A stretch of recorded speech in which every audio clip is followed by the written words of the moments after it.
네, 오늘 우리가 함께 살펴볼 성경 본문은 요나 3장입니다. 요나 3장 1에서 10절까지 기록된 하나님의 말씀을 낭독하도록 하겠습니다.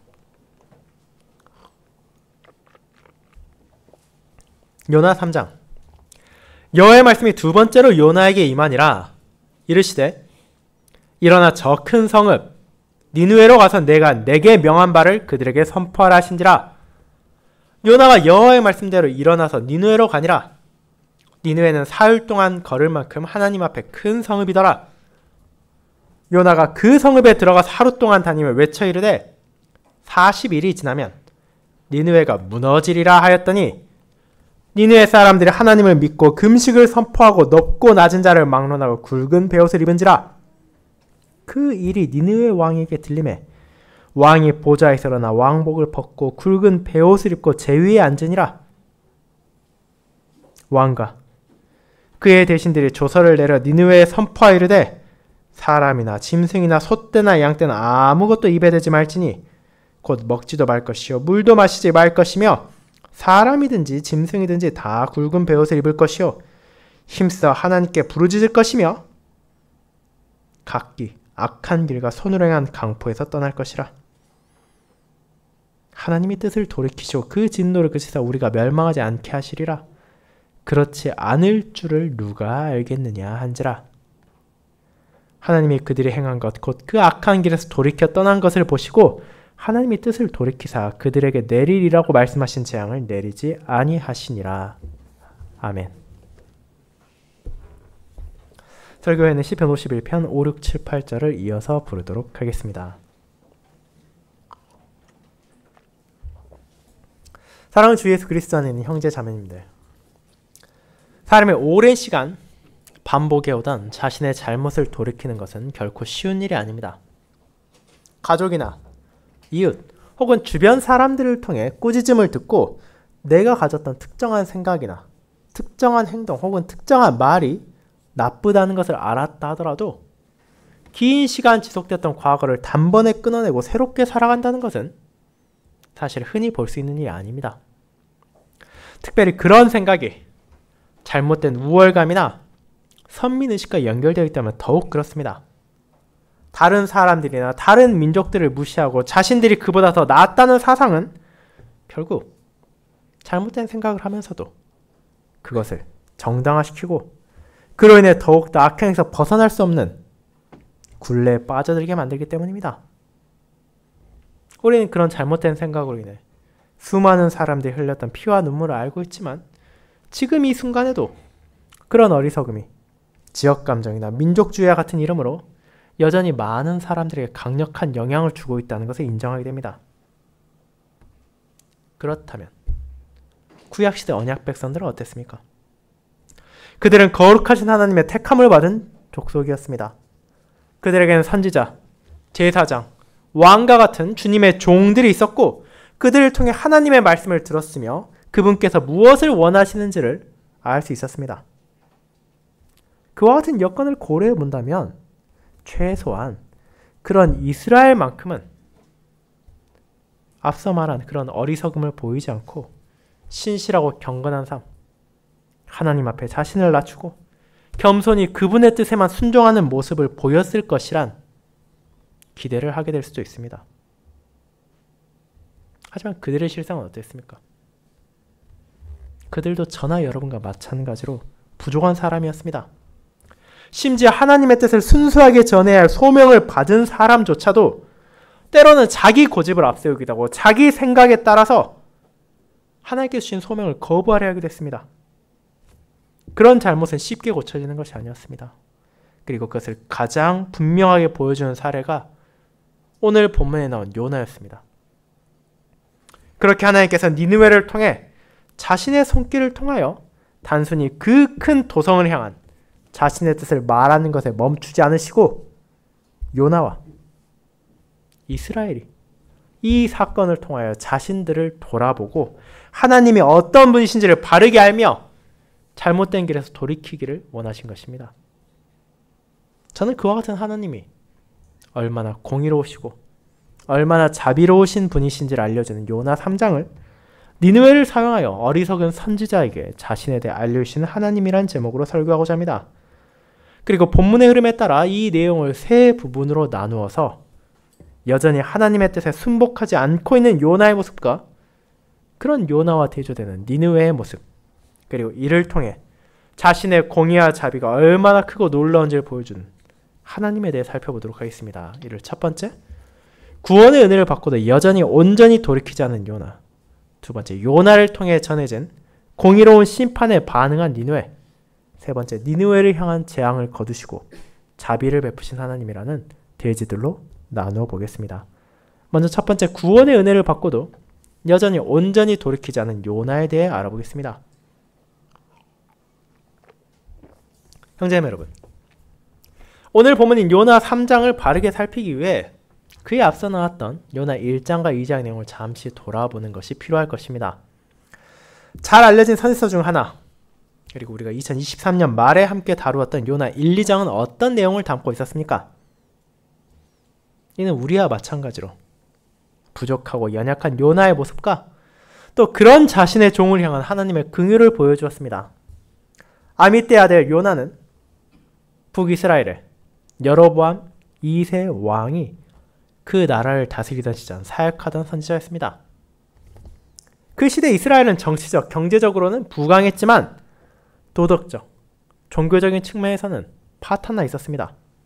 그들은 잘못된 선민의식에 빠져 있었고 하나님의 뜻을 살피기보다는 그저 지금 자신들이 누리는 번성과 풍요를 즐거워하고 있었습니다. 그런 시절 선지자로 사역하던 요나에게 하나님이 말씀을 주셨습니다. 그것은 니느웨로 가서 그분의 뜻을 선포하라는 말이었습니다. 당대 근동지방의 강대국이자 잔혹함으로 유명했고 심지어 언약 백성들의 원수 가운데 하나였던 그 나라의 수도에 가서 하나님의 뜻을 전하라는 것을 요나는 원하지 않았고 그분의 뜻을 피해 거기로부터 정반대에 위치한 다시스로 도망가려 했지만 그 결과가 어떻게 되었습니까? 그는 예상하지도 못했던 폭풍을 만나 그 배의 선원들과의 대화 끝에 바다에 던져지게 되었습니다. 그러나 그것이 요나의 삶의 끝이 아니었습니다. 하나님께서는 놀라우신 경륜하에서 그에게 준비하신 길이 아직도 남아있었기 때문입니다. 그를 위해 그분께서는 큰 물고기를 준비하셨고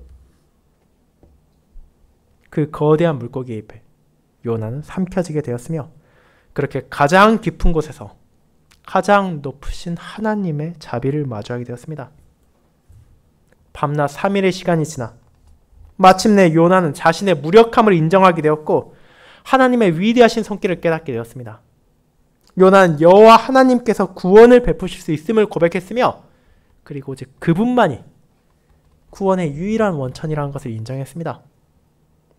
그는 자기 잘못을 돌이켰고 자비를 구하는 기도를 드렸으며 하나님께서는 물고기로 하여금 요나를 육지에 토하게 하심으로 그의 생명을 보존하셨습니다. 이 과정을 통해 요나가 깨닫게 된 것은 무엇이었습니까? 하나님의 뜻을 거슬러 자신의 뜻을 아무리 앞세우려 한다 하더라도 결국 그분의 의지를, 그분의 손길을 우리는 바꿀 수 없고 바꾸려 해서도 안 된다는 것입니다. 그렇게 준비된 요나는 오늘 본문에서 이제 하나님께서 다시 전하시는 말씀을 마주하게 됩니다.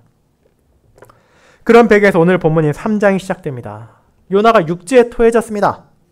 그는 생명을 건졌습니다. 누가 보아도 죽어야 했고 심지어 죽는다 해도 어떤 불평을 말할 수 없을 정도로 죄를 지었던 선지자가 오직 하나님의 은혜로 구원받은 것입니다.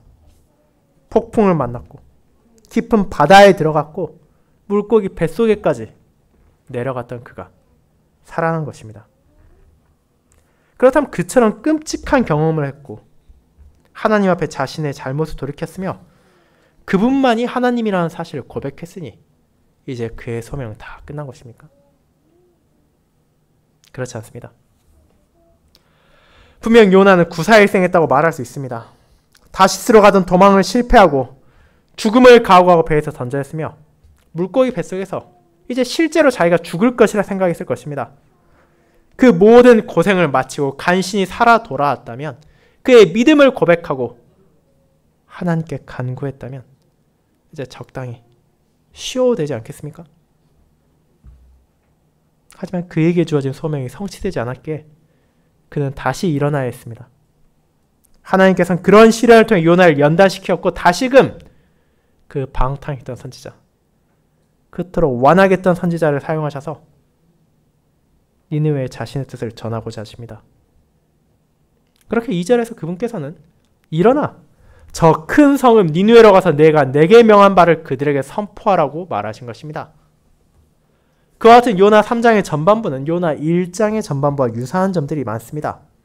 하나님께서 요나를 부르시고 그에게 니느웨라 가라고 말하신 후 이제 요나가 그런 하나님의 말씀에 반응한 것이기 때문입니다. 그렇지만 1장과 달라진 것이 있습니다.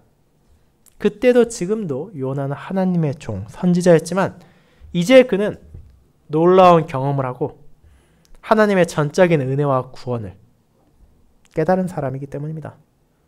그 결과 하나님의 말씀은 사실 1장과 3장에서 다를 바 없음에도 불구하고 요나의 반응은 다르게 나타났습니다. 이제 그는 하나님의 뜻에 순종했습니다. 그는 다시스로 도망간 대신 일어나 니느웨로 향했습니다.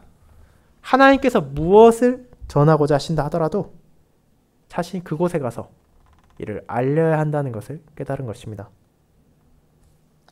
물론 그 길은 결코 쉬운 길도 아니었고 가까운 곳도 아니었습니다. 우리는 요나가 육지에 토해진 곳이 어디인지는 알 수 없지만 3장의 말씀이 요나가 이스라엘에 도착한 이후 다시금 주어졌다 해석한다 하더라도 예루살렘에서 니느웨까지는 대략적으로 900km 정도 떨어져 있고 당시 일반적인 이동 속도를 감안한다면 거의 한 달 정도를 열심히 걸어야 도착할 수 있는 장소였습니다. 그렇지만 요나는 이 길을 기꺼이 나아갔습니다. 여호와의 말씀에 따랐습니다. 그는 자리에서 일어나 니느웨로 출발했고 마침내 그 도성에 도착했습니다. 그렇다면 이 니느웨란 어떤 도시입니까? 앞서 말씀드린 것처럼 이 도시는 당대 근동지방의 강국이었던 아수르, 오늘날의 표현으로는 아시리아 제국의 수도였습니다. 그 제국은 정년제의 사람들에게 가혹한 것으로 유명했지만 동시에 그처럼 가혹함으로 수탈하고 뺏은 부와 재물이 모이는 니느웨는 풍요와 번영이 넘쳐났습니다. 웅장한 성벽이 있었고 그 안에는 최소한 60만 명 이상의 사람이 살고 있던 것으로 추정됩니다. 그 시대에 비교할 만한 도시를 찾아보기 힘들 정도로 번성한 대도시가 바로 니느웨였습니다. 그래서 성경에서 말하듯이 그 도시를 둘러보려면 사흘이 걸릴 정도로 엄청난 장소였습니다. 그런데 이는 단순히 크기만 큰 게 아니라 하나님 앞에서 큰 성읍이었습니다. 여기서 여러분은 의문을 가질 수 있습니다. 어째서 니느웨가 하나님 앞에 큰 성읍입니까? 분명 하나님께서는 2차례에 걸친 요나를 향한 명령에서 공통적으로 니느웨가 큰 성읍이라고 말씀하셨습니다. 그분께서 단지 그 성이 거대하고 그 안에 수많은 사람이 살고 있으며 문화와 상업이 번창했기에 자신 앞에서 크다고 말하신 것입니까? 그렇진 않습니다. 물론 4장에서 여러분이 보게 될 것처럼 하나님께서는 그 안에 있는 수많은 인생들을 불쌍하게 여기십니다.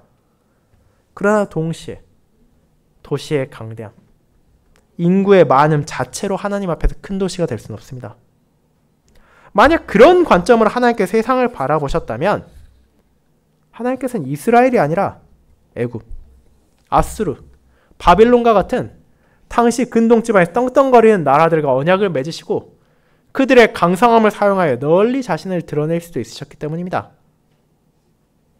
하지만 그분께서는 그렇게 하지 않으셨습니다. 오히려 연약하고 부족한 이들을 자신의 언약 백성으로 택하셨습니다. 세상의 부나 군대의 강함은 사람들에게 중요한 것이지 하나님 앞에서는 의미가 없기 때문입니다. 그렇다면 니느웨가 하나님 앞에서 큰 도시인 이유는 분명해집니다. 첫째로는 그 안에 있는 수많은 사람들을 불쌍히 여기신 것이고 둘째로는 그들을 사용하심으로써 자신이 어떤 분이신지를 온 세상에 그리고 언약 백성들에게 나타내실 것이기 때문입니다. 그렇게 니느웨는 중요한 도시였습니다. 이제 그런 도시에 요나가 도착했습니다. 그는 분명 니느웨 사람들이 보았을 때 특이해 보일 수밖에 없는 이방인이었습니다. 물론 아수르 제국의 약탈을 생각해 보았을 때 히브리인 자체를 모르진 않았을 것이지만 그럼에도 종으로 잡혀온 포로도 아니고 거래를 위해 온 상인도 아니며 그들의 종교인이 자신들을 방문할 것을 예상한 사람은 없었을 것입니다. 그런데 그렇게 온 요나가 선포한 말은 더욱 놀라운 것이었습니다. 요나를 통해 전해진 하나님의 말씀이 무엇입니까? 40일이 지나면 니느웨가 무너지리라. 그분의 심판을 담은 짧은 문장이었습니다. 요나는 니느웨 도시를 다니며 이 말을 소리치고 외쳤습니다. 이는 한국어로도 히브리어로도 겨우 5단어에 불과합니다. 그리고 이를 선지자는 아수르 제국에 선언한 것입니다. 그런데 여러분 한 가지 의아한 점을 여기서 찾을 수 있을 겁니다. 그것은 4절에 나오는 하루 동안이라는 표현입니다. 니느웨는 큰 도시입니다. 그 크기가 걸어서 사흘 정도 걸린다고 표현할 정도입니다. 그런데 성경은 왜 굳이 여기에서 요나가 하루 동안 그 말을 전했다고 말합니까? 그처럼 큰 도시에서 한 사람이 하루 동안 말을 하는 것으로 그 온 도시가 그 뜻을 전달받기에 충분하다고 생각하십니까? 오늘날처럼 방송통신기술이 있는 것도 아닌 시대에 니느웨 모든 사람들이 이런 하나님의 뜻을 듣기에는 하루라는 시간은 너무 촉박한 것으로 보입니다. 결국 여기에서 우리가 알 수 있는 요나의 자세는 무엇입니까? 그는 여전히 니느웨를 향한 적개심을 숨기지 않고 있었으며 그것이 하나님의 뜻을 수행하는 자세에까지 영향을 주고 있었다는 것입니다. 이어지는 4장의 내용을 생각해 본다면 요나는 하루 동안 니느웨에 경고한 후 자신의 할 일을 마쳤다고 생각하고 이제 니느웨가 망하는 꼴을 보자고 40일 동안 기다린 것으로 보입니다. 사랑하는 형제자매 여러분, 그렇다면 이런 선지자의 태도가 놀랍습니까? 어떻게 그렇게 할 수 있는지를 의아해합니까? 그러나 이는 여전히 부족한 그의 현실이고 이스라엘의 현실이었으며 저와 여러분의 현실입니다. 교회를 열심히 다니는 사람이라 하더라도 신실하게 믿음을 고백하는 사람이라 하더라도 특정한 무언가와 연관된다면 하나님의 뜻을 뒤로 하는 경우가 많습니다. 우리 역시 마찬가지입니다. 그것은 각 사람들마다 다를 수도 있습니다. 누군가는 부와 명예를 위해서라면 잠시 하나님의 말씀에 눈을 감아도 된다고 말합니다. 누군가는 가족이나 친구를 위해서라면 하나님의 뜻보다 그들의 뜻을 잠시 앞세워도 된다고 말하기도 합니다. 누군가는 특정한 정치 세력을 위해서라면 종교적 신념을 포기해야 된다고 말하기도 하고 누군가는 민족이나 나라를 위해서라면 주님의 가르침보다 우선시해야 되는 것도 있다고 주장하기도 합니다. 그런데 그 모든 것들은 결국 무엇입니까? 그것들 각각의 가치가 없는 것은 아니지만 그것들이 하나님의 가르침 그리고 그분께서 우리에게 주신 소명보다 앞선 순간 그것은 우상이 되고 죄악이 됩니다. 그럼에도 자신의 고집을 버리지 않으면서 나는 여전히 신자라고 나는 여전히 하나님의 뜻을 따르고 있다고 말하는 사람이 너무나 많습니다. 요나만 그러했던 것이 아니고 이스라엘만 그러했던 것도 아니며 저와 여러분도 그런 잘못에 예외가 되지 않습니다. 그렇게 하나님께서는 요나를 향해 한없는 구원의 은혜를 베푸셨지만 여전히 자신의 생각, 니느웨를 향한 적개심을 내려놓지 못한 선지자를 통해 그보다 더 큰 은혜, 그리스도의 구속의 은혜를 받았음에도 여전히 온전히 하나님만을 의지하지 않는 언약 백성의 부족함을 깨닫게 하십니다. 그리고 그런 어리석고 부족한 언약 백성을 향해 하나님께서는 니느웨의 반응을 보이심으로 그들의 잘못을 알게 하시는 것입니다. 그것이 두 번째, 요나를 통해 전해진 공의로운 심판에 반응한 니느웨입니다. 성도 여러분, 이제 우리는 그런 요나를 마주한 니느웨를 바라보게 됩니다. 이런 상황이 펼쳐졌을 때 여러분은 어떤 일이 일어날 것이라고 기대하십니까? 그 나라의 잔혹함을 생각해 본다면 저 건방진 이방인을 돌로 쳐 죽여야 된다고 말하거나 온건하게 말해도 저 정신 나간 종교인을 쫓아내야 한다고 말할 것이라 생각하지 않습니까? 어쩌면 요나 역시 그런 반응을 기대하고 이 도성에 들어왔을 수도 있습니다. 그리고 실제로 그런 일이 일어난다면 그는 기쁘게 니느웨를 떠났을 것입니다. 왜냐하면 그가 바라던 것은 니느웨에 하나님의 뜻이 선포되는 것이 아니라 니느웨가 망하는 것이었기 때문입니다. 그런데 실제로 어떤 일이 일어났습니까?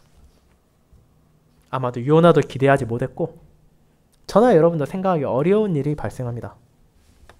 요나의 선언, 40일이 지나면 니느웨가 무너지리라, 이 강력한 심판의 선언을 들었을 때 니느웨 사람들은 하나님을 믿고 금식을 선포하고 높고 낮은 자를 막론하고 굵은 베옷을 입었습니다. 이것이 얼마나 놀라운 일입니까? 실제로 신학자 중에는 요나가 물고기 뱃속에 3일을 살았던 것과 비견될 정도로 이것이 있을 수 없는 기적이라고 말하는 사람도 있을 정도입니다.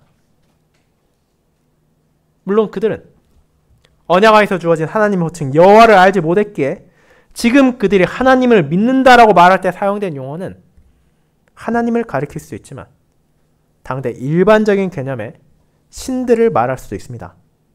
그리고 니느웨 사람들의 종교관이나 문화, 그리고 이후의 상황을 고려했을 때 그들이 이 말씀을 하나 들었다고 자신들이 가졌던 모든 우상 숭배를 버리고 하나님만을 유일한 신으로 섬겼다고 볼 수도 없습니다. 그럼에도 그들이 보인 것은 무엇입니까? 그들은 하나님의 공의로운 심판의 선언을 진지하게 받아들였습니다. 그들은 회개의 자세를 드러냈습니다. 사람들 가운데 금식이 선포되었고 화려하고 편한 옷을 벗어던지고 불편하기 그지없는 베옷을 기꺼이 입었습니다. 아마도 요나는 이런 니느웨 사람들의 반응을 보고 놀라고 불편했을 것입니다. 차라리 자신을 쫓아내고 모욕했다면 훨씬 편안했을 것입니다. 만약 그들이 그렇게 했다면 하나님의 말씀을 거부한다는 증거이며 40일 뒤에 분명히 멸망당할 것이라는 확신을 그에게 주었을 것이기 때문입니다. 그런데 이제 어떤 일까지 일어납니까? 단순히 니느웨의 평범한 사람들만이 아니라 그 도시의 왕까지도 그 소식을 들은 후 그 보좌에서 일어나 베옷을 입고 제 위에 앉았습니다. 모든 백성의 칭송을 받는 영광의 자리가 아니라 제 위에 앉아서 자신을 비참할 정도로 낮춘 것입니다. 그뿐 아니라 그런 회개의 자세를 공적인 조서를 내려서 왕과 대신들의 이름을 온 도시에 선포했습니다. 심지어 사람만이 아니라 짐승까지도 이 고통에 함께하도록 했습니다. 물론 우리는 짐승들이 이런 행동을 하게 할 필요가 없다는 것을 알고 있지만 그럼에도 니느웨 사람들은 자신들이 생각했을 때 죄를 지었을 때 회개할 수 있는 가장 최대한의 방법을 자기의 죄를 뉘우치고 자신들이 후회하고 자신들이 반성하고 있다는 것을 보여줄 수 있는 모든 방식을 다 동원했습니다. 슬픔 가운데 자기 자신의 교만함을 버렸고 일상생활을 멈췄으며 하나님을 향해 겸손한 자세로 자비를 구했습니다. 그들의 악함을 멈췄고 자신들을 심판할 신께서 은혜를 베풀어 주시기를 온 도시가 한마음이 되어 간절히 기도했습니다. 그들의 바람은 하나였습니다. 하나님이 뜻을 돌이키시고 그 진노를 그치사 우리가 멸망하지 않게 하시리라. 그렇지 않을 줄을 누가 알겠느냐? 그들 중 누구도 이런 회개를 보인다고 하더라도 하나님께서 자신들을 용서하실지 확신하지 못했습니다. 그럼에도 그들이 죄를 지었기에 이 회개의 자세가 자신들에게 가장 필요한 것이었기에 왕으로부터 시작하여 온 백성이 그 죄악을 돌이키고 강포를 멈추고 하나님의 은혜를 간절히 구했을 뿐입니다. 이를 바라본 요나는 무엇을 생각했습니까? 니느웨의 반응을 이상하다 생각하는 것이 아니라, 그들이 왜 회개하는지 불안해하는 것이 아니라, 하나님의 공의로운 선포를 들을 때 어떤 자세가 마땅히 드러나야 하는지를 깨달아야 했습니다. 그리고 자신과 자신의 형제 자매들이 그렇지 못했다는 것에 반성해야 했습니다. 앞서 말씀드린 것처럼 이 시대 이스라엘 왕은 여로보암 2세였고 그의 통치 아래 이스라엘은 니느웨를 비웃을 처지가 아니었습니다. 그 시기 북이스라엘은 역사 가운데 가장 번창하고 있었지만 정작 그 속은 썩어 들어가고 있었기 때문입니다. 여러분은 그 사실을 요나와 동일한 시기, 동일하게 여로보암 2세 시기에 사역했던 아모스와 호세아 선지자의 말을 통해 볼 수 있습니다. 그들이 얼마나 도덕적으로, 얼마나 종교적으로 부패했는지를 보게 됩니다. 그럼에도 그들은 자신들만이 하나님의 백성이란 것에 자부심을 가지고 있었으며 그들의 번영이 하나님의 축복이라 여기고 있었습니다. 하나님께서는 그들에게 니느웨보다 훨씬 더 자세하게 그들에게 임할 심판을 알려주시고 그들의 죄를 알려주셨으며 그들을 회개로 부르셨습니다. 하지만 그들은 그 선지자들의 소리를 무시하면서도 우리는 아무런 문제가 없다고, 하나님께서 우리를 벌하실 일이 없다고 생각했습니다. 그렇게 그들은 하나님의 공의로운 심판의 소식을 들으면서도 그것을 외면했습니다. 그러나 그들이 그토록 무시하고 미워하던 니느웨는 달랐습니다. 그들은 하나님의 경고를 무시하지 않았고 가볍게 생각하지도 않았습니다. 그들은 진지하게 하나님의 심판을 바라보았고 그들이 할 수 있는 유일한 행동, 그분 앞에 자신을 낮추는 회개를 온 백성이 함께 드러냈습니다. 그것은 이스라엘이 마땅히 보여야 할 것이었지만 보일 생각도 하지 않은 마음에서 우러나온 회개였습니다. 그런 니느웨에 대해 예수님께서도 언급하셨습니다. 우리가 요나의 앞서 읽은 누가복음 11장에서 그분께서 무엇을 말하셨습니까? 너에게 보여줄 것은 요나의 표적밖에 없다고 하십니다. 그럼 요나가 니느웨에서 특정한 표적을 보였습니까? 그는 하나님의 심판을 선언했을 뿐입니다. 니느웨가 볼 수 있었던 것, 들을 수 있었던 것은 한 선지자가 자신들의 도시에 들어와서 40일 뒤에 너희 도시가 망할 것이라는 말밖에 없었습니다. 그럼에도 그런 선지자를 통해 전해진 하나님의 심판의 뜻을, 그분의 공의로움을 니느웨는 받아들였고 회개했습니다. 그렇게 그런 이방인들보다 못하면서 너희가 하나님의 백성의 우월감을 가지는 것이 얼마나 어리석은 것인지, 얼마나 죄악된 것인지를 그들 앞에서 선포하신 것입니다. 너희도 너희 선조와 마찬가지로 하나님께서 선포하시는 공의를 무시하면서 대체 어떤 표적을 구하느냐는 책망이었으며, 너희가 정말로 하나님의 백성이라면 구해야 할 것은 표적이 아니라 하나님의 뜻이고 그분의 가르침이며 그분의 공의 앞에서 죄를 돌이키는 것임을 이 말씀으로 전해주신 것입니다. 사랑하는 성도 여러분, 이처럼 요나보다 더 큰 분께서 아버지의 뜻을 전하셨음을 우리는 기억해야 합니다.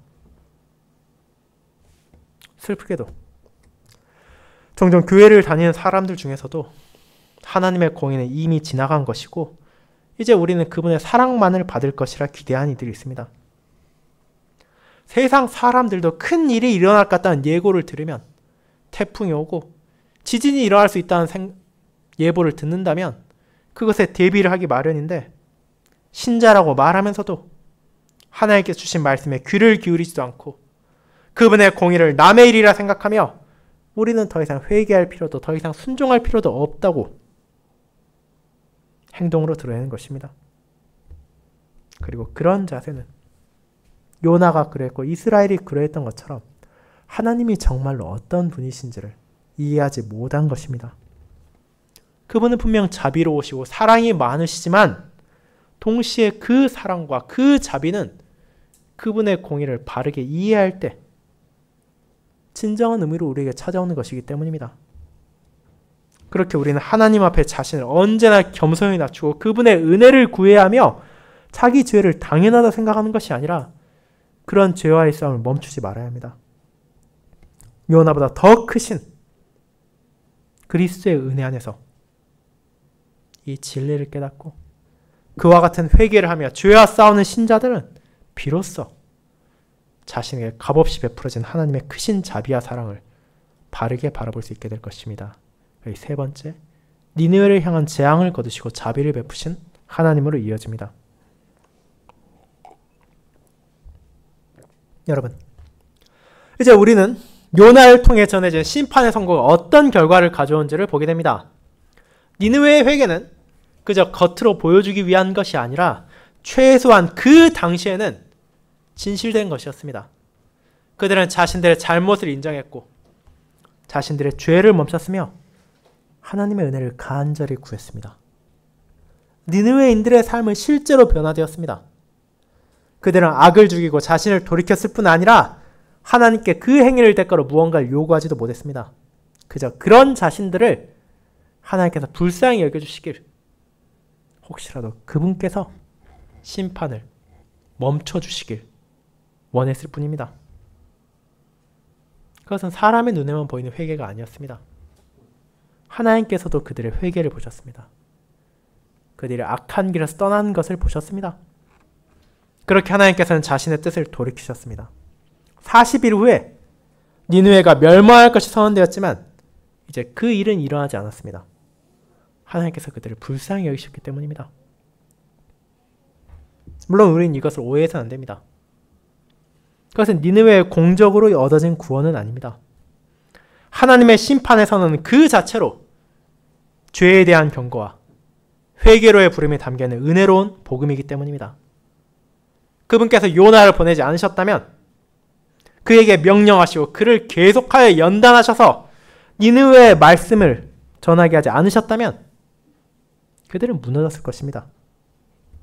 하지만 하나님께서는 자신의 종을 보내셨고 그들에게 그분의 공의를 드러내셨습니다.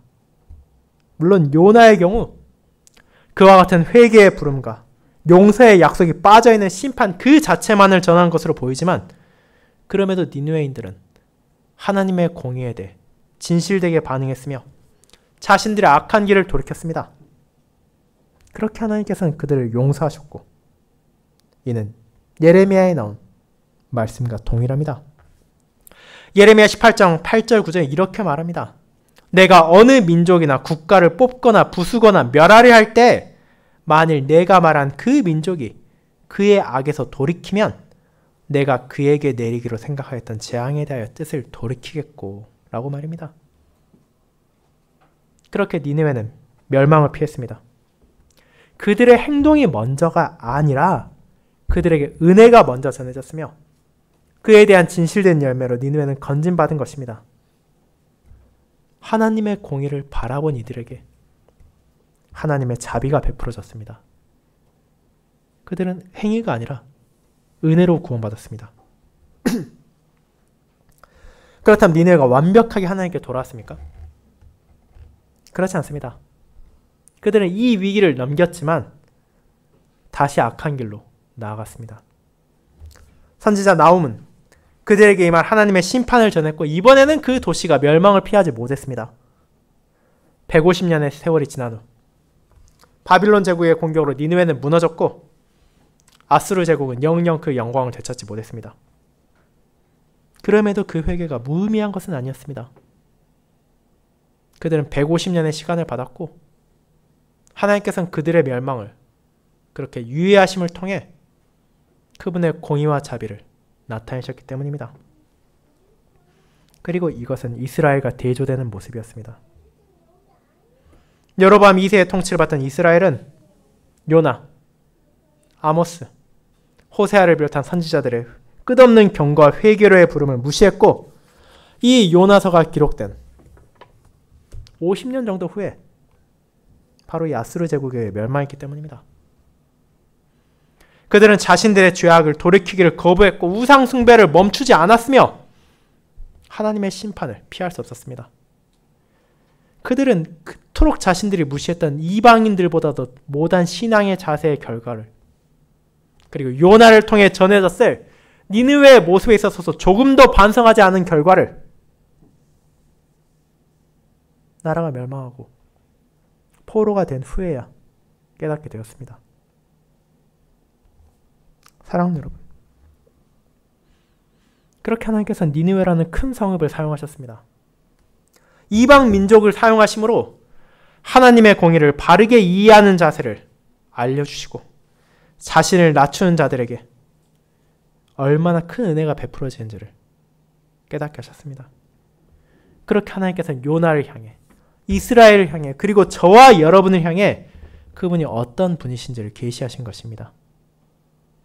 하나님의 공의를 이해하지 않는 자에게 자비가 주어지지 않으며 하나님의 사랑을 알지 못하는 자는 공의를 받아들일 수 없습니다. 그러나 우리에게 요나보다 더 크신 선지자 예수 그리스도께서 오셨으며 그분께서는 하늘아버지가 어떤 분이신지를, 얼마나 죄를 미워하시며 얼마나 공의로우시며 동시에 얼마나 자비가 많으시고 긍휼하신지를 알려주셨습니다.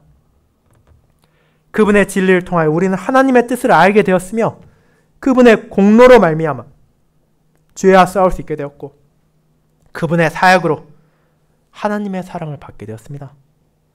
그리고 그 은혜를 받은 자로서 우리는 매일의 삶에서 악한 길에서 돌이키는 것을 멈추는 것이 아니라 계속하여 그 선한 길로 자신의 죄와 싸우고 의를 구하며 옛사람을 죽이며 새 사람으로 살아가는 길을 나아가야 합니다.